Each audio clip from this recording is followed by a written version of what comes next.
Hey guys, I'm Ray Belli, and this is Words for Granted, a podcast that looks at how words change over time.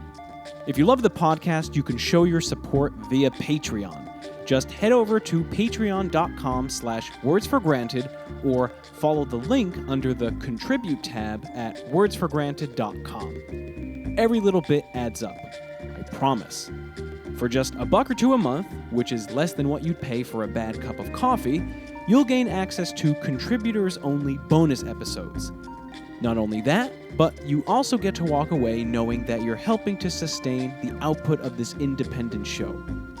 I just released a new Patreon episode a few days ago, and if I may say so, I think it's the most interesting one yet. It's about 0 plural animal words. You know, words like deer, sheep, and fish that have the same form in both the singular and the plural. The reason for this has something to do with Old English grammar and something to do with hunting. Here's a glimpse of what the contributors are listening to. When you combine the collective nature of hunting game with the lack of distinct plural forms for Old English neuter nouns, you can see how the word deer managed to resist adapting the standard S ending used for pluralization. You see, it had 2 separate linguistic forces unconsciously working to keep its singular and plural forms the same. So, if that sounds interesting to you, you know what to do. Thanks to Tim, Craig, Marianne, and editor Phantasma for their recent contributions. Also thanks to Josh and Daisy for increasing their pre-existing contributions this month. Each of you is putting fuel into this podcast fire, so thank you very much. With that, let's get on to today's show. I think you're going to love it. If an English word ends in ly, then there's a good chance that that word is an adverb. Of course, there are adverbs that don't end in ly, and words that end in ly that aren't adverbs, but as a general rule of thumb, ly is the adverb-forming suffix in the English language. More specifically, it forms adverbs of manner, that is, adverbs that answer the questions how or to what extent. These ly adverbs of manner are usually formed with adjectives as their bases. For example, the adjective sad plus the suffix ly becomes the adverb sadly. The ly suffix is also sometimes used to form adjectives. Etymologically, the adjectival ly is actually identical to the adverbial ly, but in the case of adjectives, the suffix is serving a different grammatical function. Generally, these ly adjectives are formed with nouns as their bases. For example, the noun man plus the suffix ly becomes the adjective manly. Even though the adverbial ly in sadly and the adjectival ly in manly are technically the same suffix, I've entitled this episode the adverbial ly because there are many suffixes used to form adjectives in English, while ly is the adverb-forming suffix in our language, as I've already said. For that reason, I'll be looking at the development of this suffix from an adverbial point of view. Over the course of this episode, we're going to look at the evolution of the ly suffix in parallel with the evolution of one of its closest cognates, the word like. In fact, the adverbial suffix ly literally was the word like at one point. It simply became a contraction over time, but unlike other English contractions, we don't mark it with an apostrophe, so its literal meaning has become opaque over time. Once you know that like and ly are 2 sides of the same etymological coin, it becomes such an obvious fact that you may wonder how you'd missed it in the first place. Consider the meaning of any adverb. Again, let's say sadly. Sadly just means sad-like. Or let's take madly. Madly just means mad-like. In fact, like is occasionally still used as an adverbial suffix when the adverb is based on a noun, as in words like childlike or lifelike. Most of these noun-based adverbs can also double as adjectives, which makes sense given the previously stated formula for building adjectives using ly. Some dialects of modern English, such as the Appalachian American dialect, still use like as an adverbial suffix in the place of ly quite frequently. So, now that we're aware of this connection between like and ly, let's trace the origins of these two cognates as far back as we can. Naturally, this takes us back to Proto-Indo-European, that ancestral mother tongue mutually shared by the majority of major languages across Europe and Western Asia. Both like and ly ultimately come from the reconstructed Proto-Indo-European root word lig, which meant image, likeness, or similarity. By the time that word passed into Proto-Germanic, that is, the unrecorded mother tongue mutually shared by the Germanic languages, which includes English, that root word had become lika, and its meaning had evolved into something quite different. It meant body or corpse. At first, the semantic connection between image, likeness, or similarity and body or corpse may seem completely non-existent, but as always, there is indeed a connection. To understand how this semantic evolution probably took place, let's take a look at the Proto-Germanic suffix likas, a word-forming element that developed directly out of the noun lika. Likas meant having the form of, or perhaps more literally, having the body of. Having the body of something, whether literally or by analogy, is a manner of likeness or similarity. Whereas the noun lika was restricted to a sense of a physical body, this suffix likas, with its more abstract nature, preserved a closer semantic likeness to its original Proto-Indo-European source word, which meant likeness. Spoiler alert, this suffix is indeed the direct ancestor of the modern usage of the ly suffix, but we'll have to wait until later on in this episode to explore that development in greater detail. When the early Anglo-Saxons broke away from their West Germanic neighbors and migrated from mainland Europe to the British Isle, Old English emerged as a distinct language. Old English inherited several grammatical variations of this common Germanic word lika, and I want to take a general survey of them because I think their semantic diversity, but shared history, is pretty mind-blowing. At the end of this meandering detour, we indeed will arrive at the suffix ly. The most direct descendant of the Proto-Germanic word lika in Old English was the word leek, which still meant body or corpse. It lent itself to compounds such as leekberg, which meant cemetery, and lekamleas, which meant incorporeal or bodiless. I think the connection between these words and body speaks for itself. Of course, today, all of the bodily cognates of like and the ly suffix have fallen out of usage in modern English, except for the dialectical word leech, which apparently still exists in parts of southern England today. This dialectical word leech means body or corpse, just like its Old English predecessor. Previously, I had never heard of this term, but I asked around to some of my nerdy British friends, and apparently it has indeed survived in some obscure places. For example, a common architectural feature of medieval churches is the leech gate, a gated area with a roof that was used to protect corpses from the elements before they were buried. Furthermore, this sense of the word meaning corpse is purported to be the source of the term leech in the game Dungeons & Dragons. Now, I don't know this firsthand, and I certainly didn't know this previously, but in the game, leeches are zombie corpses that can cast magical spells. This is confirmed not only by the internet, but by other nerdy friends of mine. Thanks, guys, for helping out with the episode. Anyway, the next Old English cognate in this word family is the verb likian, which meant to please someone. This word would eventually evolve into the verb sense of the word like in modern English, as in, I like Mary, but I don't like onions. You may be wondering, what's the connection between pleasing someone and a root word meaning body? The verb to like isn't our main focus, so I won't get too lost in the details, but basically, linguists have suggested that pleasing someone is a way of conforming to their wishes. In an abstract sense, conformity is a way of fitting into a mold, a shape, or a body, even if these constructs aren't physical.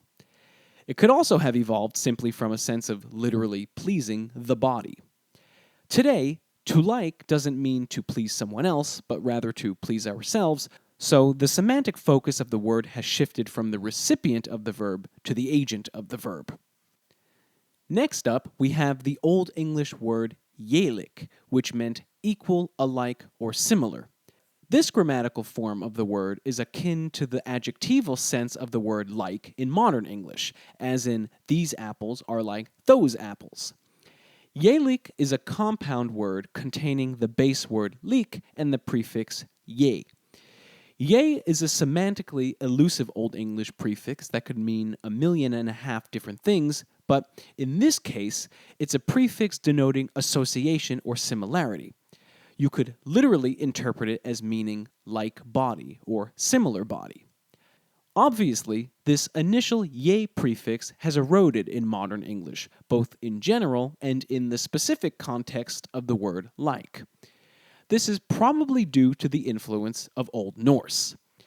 As I've mentioned in the previous 2 episodes of this mini-series on grammar, Norse-speaking Vikings invaded and settled into large areas throughout the British Isle. For a more detailed account of this historical event, you can listen to episode 47 of this podcast. All we need to know for today's story is that Old Norse was a Germanic language and it was very similar, though not identical, to Old English. These 2 languages shared a lot of common words, though with slightly different pronunciations.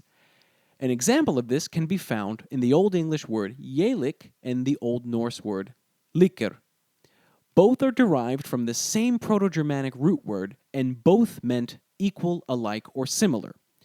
However, it seems that the Norse version of the word without the prefix won out over time. The Norse version of the word also influenced the pronunciation of the modern word like in another way. Allow me to backtrack for a moment. Thus far, I've pronounced the Old English words lik, meaning body or corpse, and yelic, meaning alike, equal, or similar, with hard C sounds. However, the universality of these hard C pronunciations would only have been true during the earliest days of Old English. Toward the late Old English period, and certainly by the Middle English period, English speakers in southern England had begun pronouncing the letter C as ch and sometimes sh. In the north of England, this shift in pronunciation never occurred. This is because, historically, much of the north had been controlled by Norse-speaking Vikings, and Old Norse retained the original Germanic hard K sound affiliated with the letter C. This has resulted in a handful of etymological doublets in modern English, the most famous of which is shirt and skirt.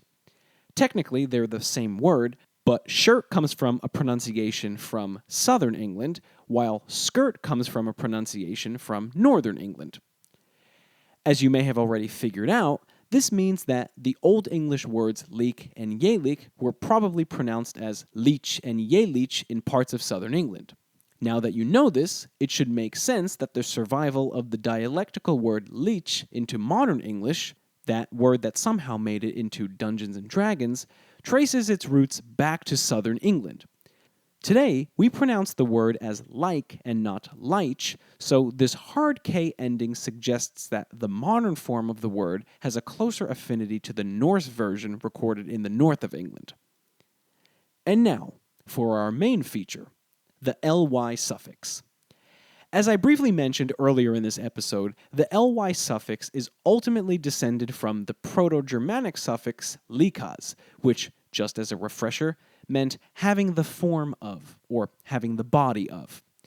While modern English mainly uses the ly suffix to form adverbs, Proto-Germanic used the suffix likas to form adverbs and adjectives indiscriminately.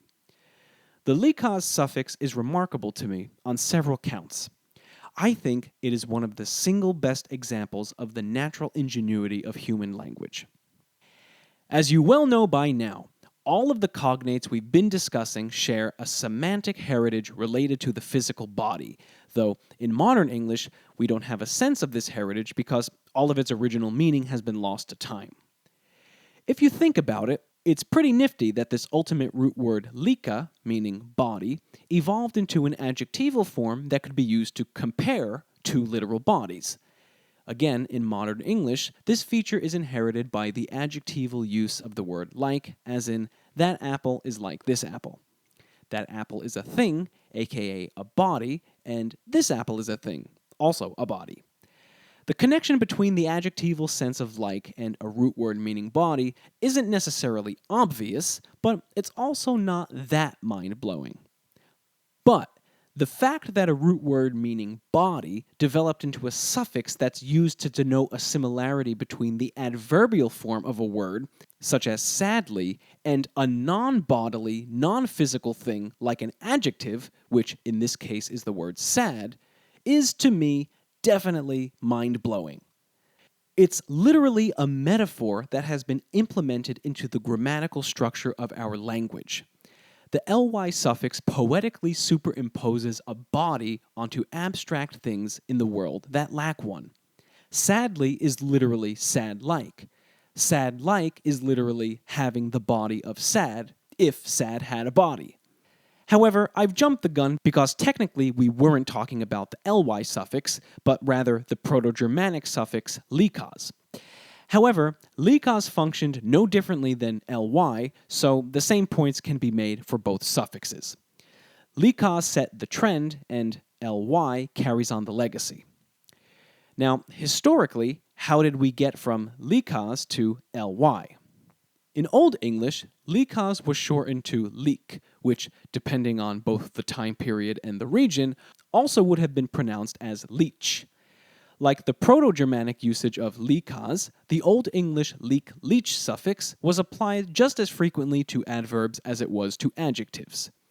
Many of the modern English adjectives that end in the ly suffix, such as manly, lively, and lovely, all date back to this grammatically more liberal usage of the suffix in Old English. Modern English also retained a few of these old ly adjectives whose base words have fallen out of usage. For example, ugly and early both contain the ly suffix, but we don't intuitively register the semantics of this because the base words ugur, meaning dread, and meaning soon, are no longer around. In Middle English, the leech suffix splintered off into even more variations of pronunciation and spelling. This had to do with the influence of French phonology on the pronunciation of English in the wake of the Norman French conquest of England. In my research, I've found a whopping 28 variations of this suffix, and there probably are a few more that I missed. I won't name all of them, but a handful include liche, leech, lee, lie, like, loch, luch, and lika. There doesn't seem to be a whole lot of consistency concerning the usage of any of these suffixes, even within the same regions of England, or for that matter, even within the same texts. In general, leech, lee, and like appear most frequently. Like is actually the Middle English form of the word like, and it would have been transparently understood as such. If you're wondering why like has a long E sound, while like has a long I sound, this is a product of the Great Vowel Shift. For those who may not know, the Great Vowel Shift was a series of pronunciation changes that gradually affected the entire English language from the 14th century all the way through to the 18th century. The long E sound was once the domain of the letter I, so the Middle English like was actually spelled identically to its modern English descendant. However, after the vowel shift, the sound associated with the letter I became I. By early modern English, the ly suffix emerged as the dominant victor among all its variations. This may be due to the fact that it's the simplest of all the pronunciations, and as a linguistic rule, simpler pronunciations tend to win out over time. Not only did ly win out as the predominant form of the suffix, but at this time in history, it also was beginning to be applied to many new base words, in particular non-Germanic words. As we've already discussed, the ly suffix has a distinctly Germanic linguistic heritage, and for centuries it was mostly applied to exclusively Germanic words. so words native to English itself or borrowed from Old Norse. However, from roughly the start of the modern English period, it began to appear as part of words with French, Latin, and even Greek etymologies. Nowadays, in the 21st century, we can apply the ly suffix to literally any base word, and no one blinks an eye at it. However, we do have some adverbs of manner in modern English that have resisted adapting the suffix. Words like straight, high, low, fast, and hard, among others, are frequently used as adverbs, and none of them require the ly suffix. We call these kinds of adverbs flat adverbs. Coincidentally, the word flat is another flat adverb. I don't know why the particular words in this class of adverbs resisted standardization, but if I had to guess, it probably is because they're very basic words, and often the most basic building blocks of vocabulary tend to be fairly conservative over time. These flat adverbs preserve the older English convention by which the ly suffix served as a mere intensifier of the adverbial part of speech, not a distinct and necessary marker of it. For some of these traditionally flat adverbs, the ly suffix can be applied optionally. The sentences he walked straight and he walked straightly are technically both correct, though honestly, he walked straight sounds more natural to me, even though the adverb straight lacks the ly suffix. In other cases, the addition of the ly suffix to flat adverbs is outright awkward and incorrect. Compare the sentences, the plane flies high, to the plane flies highly. That second sentence just doesn't fly. Okay, that's it for this one, but wait, if you are about to go, don't do it just yet. I want to take a moment to mention that I am interested in moving into live presentations of this podcast. Not live tapings, but lectures, presentations, etc. I think they could be informative, engaging, and fun for a wide variety of different audiences. So if you or someone you know work for a school, a nonprofit, or any organization that might be interested, please reach out to me at wordsforgranted@gmail.com. Yet again, I'd like to remind you all that you can support the show on Patreon. That episode on 0 plural animal words is ripe for the taking. But if that's not in your budget, you can still show your support by leaving a review on Apple Podcasts or your podcast directory of choice. You can also tell a friend. I'm on Twitter at @WordsForGranted and Facebook as Words for Granted. And you can always email me directly with questions, comments, and concerns at, yet again, wordsforgranted@gmail.com. Okay, have a great day, guys. I'll catch you next time here at Words for Granted.